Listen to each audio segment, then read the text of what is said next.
Sublimation.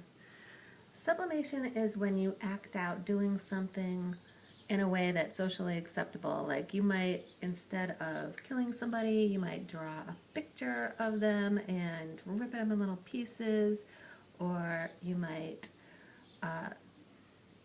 sing a sad song as opposed to sitting there, crying all day, or you might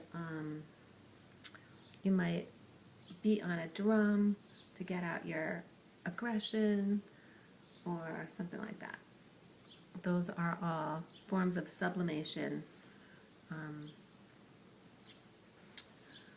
Substitution is when you replace one thing for another. Like if something is unattainable or unacceptable, you come up with some form of a replacement for that. That's substitution.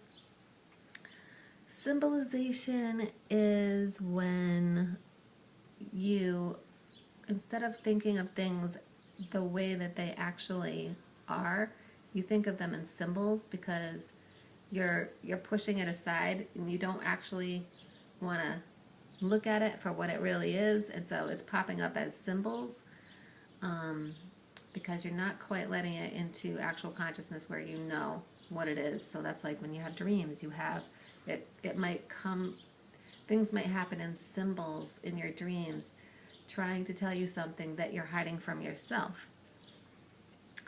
Undoing is when a person does some sort of action, which is, the whole point of it is to symbolically reverse or negate some unacceptable thoughts, feelings, or actions. For example, if a person has obsessive thoughts, they're constantly washing their hands, or